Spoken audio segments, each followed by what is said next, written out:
Assalamualaikum warahmatullahi wabarakatuh. Perkenalkan, nama saya Vivi Rizky Aulia dengan NIM 19053065 dari jurusan Pendidikan Ekonomi Konsentrasi Akuntansi Universitas Negeri Padang. Dalam video kali ini, saya akan menjawab pertanyaan ujian tengah semester mata kuliah Sistem Pembelajaran Ekonomi yang diampu oleh Ibu Rita Sofyan. Pertanyaan yang pertama, jelaskan konsep-konsep di bawah ini dan bagaimana pelaksanaannya dalam proses pembelajaran. Yang pertama yaitu strategi. Strategi berasal dari bahasa Latin yaitu strategia yang diartikan sebagai seni penggunaan rencana untuk mencapai tujuan. B yaitu strategi pembelajaran. Strategi pembelajaran adalah pola kegiatan pembelajaran yang dipilih dan digunakan guru secara konseptual sesuai dengan karakteristik siswa, kondisi sekolah, lingkungan sekitar, serta tujuan khusus pembelajaran yang dirumuskan. C yaitu pendekatan. Pendekatan merupakan seperangkat wawasan yang secara sistematis digunakan sebagai landasan berpikir dalam menentukan strategi, metode, dan teknik dalam mencapai target atau hasil tertentu sesuai dengan tujuan yang telah ditetapkan. Pendekatan juga dapat diartikan sebagai suatu perspektif atau cara pandang seseorang dalam menyikapi sesuatu. Yang keempat yaitu metode pembelajaran. Metode pembelajaran dapat diartikan sebagai cara yang digunakan untuk mengimplementasikan rencana yang sudah disusun dalam bentuk kegiatan nyata dan praktis untuk mencapai tujuan pembelajaran. Yang kelima yaitu teknik pembelajaran. Teknik pembelajaran dapat diartikan sebagai cara yang dilakukan seseorang dalam mengimplementasikan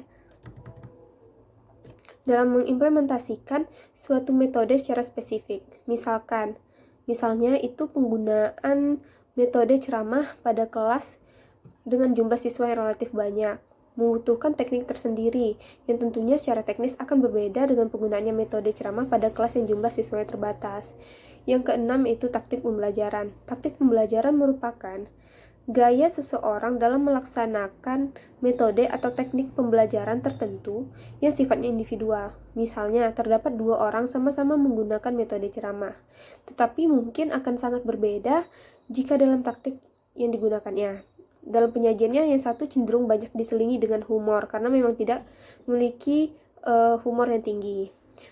Sementara yang satunya lagi kurang memiliki humor, tetapi lebih banyak menggunakan alat bantu elektronik karena dia memang sangat menguasai bidang itu. Yang ketujuh yaitu model pembelajaran. Model pembelajaran pada dasarnya merupakan bentuk pembelajaran yang tergambar dari awal sampai akhir yang disajikan secara khas oleh guru. Dengan kata lain, model pembelajaran merupakan bungkus atau bingkai dari penerapan suatu pendekatan metode dan teknik pembelajaran. Pertanyaan yang kedua yaitu, jelaskanlah maksud dari pendekatan scientific learning dan pilihlah salah satu materi sesuai dengan keahlian saudara dan buatlah implementasi pembelajarannya menggunakan pendekatan scientific learning tersebut.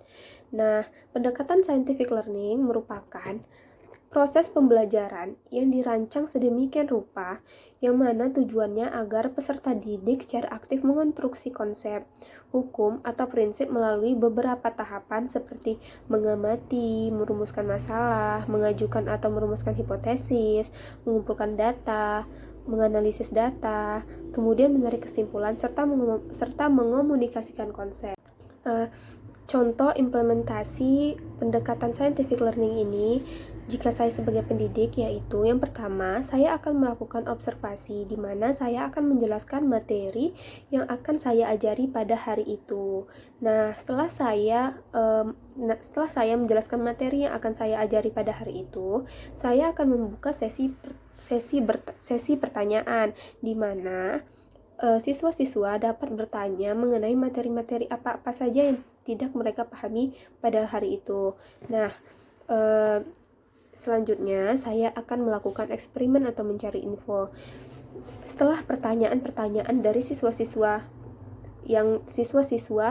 terkumpulkan, maka saya akan merembukan jawaban-jawaban yang akan dijawab nantinya. Nah, perembukan ini melibatkan siswa sehingga siswa nantinya itu paham akan jawaban-jawaban yang saya berikan.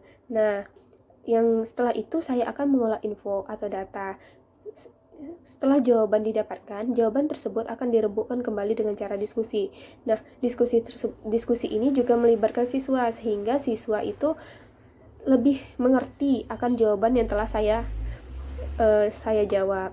Nah, yang terakhir itu setelah materi berjalan dengan lancar, maka di akhir ini saya mungkin akan memilih beberapa siswa untuk menjelaskan kembali materi yang telah dipelajari pada hari ini. Hal ini bertujuan untuk lebih mengenali siswa-siswa tersebut, apakah mereka paham dengan materi yang telah kita ajarkan pada hari ini atau tidak. Nah, pertanyaan yang ketiga, seorang guru dalam pembelajaran harus menentukan pendekatan pembelajaran yang digunakan. Jelaskanlah pendekatan-pendekatan yang ada dalam pembelajaran dan berikan contoh implementasi pendekatan pembelajaran tersebut dalam pembelajaran ekonomi. Pilih salah satu materi sesuai dengan keahlian Anda. Nah, sebelumnya, pendekatan pembelajaran itu terdiri dari 8 pendekatan. Yang pertama yaitu ada pendekatan konsep dan proses, di mana pendekatan konsep merupakan adalah pendekatan yang mengarahkan peserta didik menguasai konsep secara benar dengan tujuan agar tidak terjadi kesalahan konsep. Sedangkan pendekatan proses adalah pendekatan pengajaran yang memberikan kesempatan kepada siswa untuk menghayati proses penemuan atau penyusunan suatu konsep sebagai suatu keterampilan proses.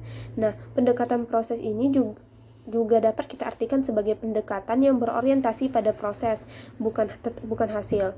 Pada pendekatan ini, peserta didik diharapkan benar-benar menguasai proses. Nah, yang kedua yaitu ada pendekatan deduktif dan induktif, di mana pendekatan deduktif ini merupakan pendekatan yang menggunakan logika untuk menarik satu atau lebih kesimpulan berdasarkan seperangkat premis yang diberikan. Pendekatan deduktif merupakan proses penalaran yang bermula dari keadaan umum ke keadaan khusus, sebagai pendekatan pengajaran yang bermula dengan menyajikan aturan, prinsip umum, dan diikuti dengan contoh-contoh khusus, yaitu penerapan aturan, prinsip umum ke dalam keadaan khusus. Nah, sedangkan pendekatan induktif merupakan proses penalaran yang bermula dari keadaan khusus menuju keadaan umum. Nah, yang ketiga yaitu ada pendekatan ekspositori dan heuristik. Pada pendekatan ekspositoris ini, gurulah yang berperan aktif dan lebih banyak melakukan aktivitas dibandingkan siswa. Dalam hal ini, guru telah mempersiapkan materi atau bahan ajar yang disampaikan guru. Hakikat mengajar menurut pandangan ini adalah menyampaikan ilmu pengetahuan kepada siswa. Sedangkan pada pendekatan heuristik ini, siswalah yang menggali informasi. Siswalah yang menggali informasi tidak hanya didapat dari guru, tetapi juga bisa kita dapatkan dari internet, perpustakaan, dan lain-lain. Dalam proses pembelajaran, guru adalah sebagai motivator dan fasilitator. Pendekatan ini juga dikenal sebagai pendekatan student process. Yang keempat ada pendekatan kecerdasan, dan yang terakhir itu ada pendekatan konseptual, di mana pendekatan konseptual ini merupakan suatu konsep pembelajaran yang dapat membantu guru menghubungkan materi pelajaran dengan situasi nyata dan memotivasi siswa untuk membuat koneksi antara pengetahuan dan penerapannya di kehidupan sehari-hari dalam peran mereka sebagai anggota keluarga, warga negara, dan pekerja, sehingga mendorong motivasi mereka untuk bekerja keras dalam menerapkan hasil belajarnya. Nah, implementasinya, saya sebagai mahasiswa yang mengambil konsentrasi akuntansi akan mengimplementasikan kepada peserta didik saya mengenai materi perpajakan, khususnya yaitu pajak penghasilan. Mengapa saya memilih materi pajak penghasilan?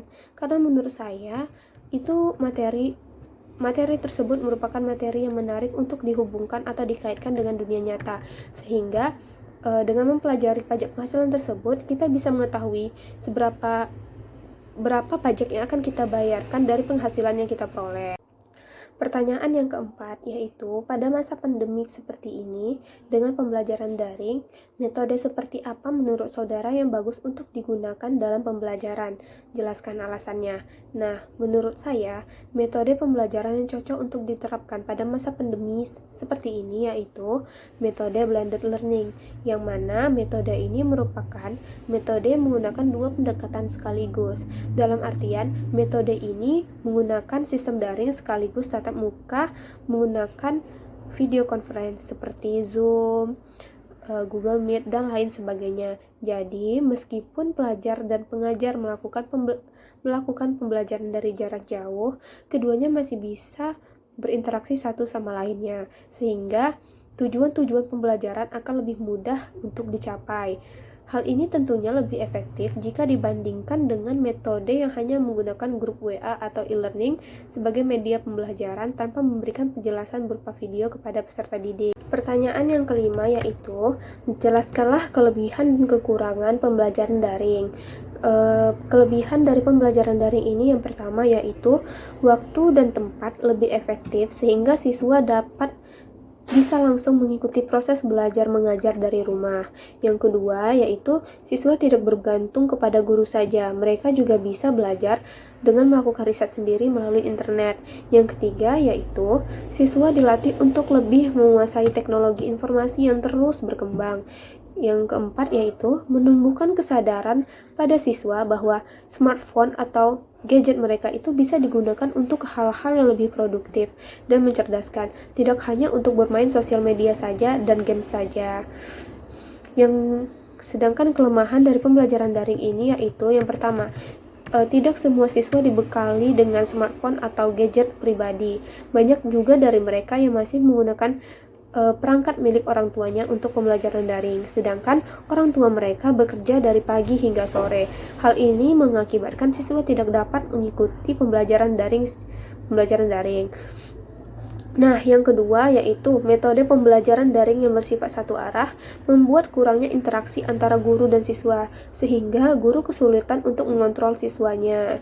Yang ketiga yaitu tingkat pemahaman siswa yang berbeda-beda, yang mana ini tergantung kepada kemampuan si siswa.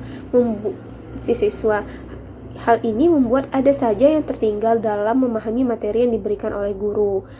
Kelemahan yang keempat yaitu kurangnya pengawasan dalam melakukan pembelajaran secara daring ini membuat siswa kadang kehilangan fokus. Dengan adanya kemudahan akses, beberapa siswa cenderung menunda-nunda waktu belajar. Perlu kesadaran diri sendiri agar proses pembelajaran daring ini menjadi terarah dan mencapai tujuan. Sekian jawaban dari saya. Jika ada kata-kata yang salah dalam menjawab pertanyaan ini, saya mohon maaf.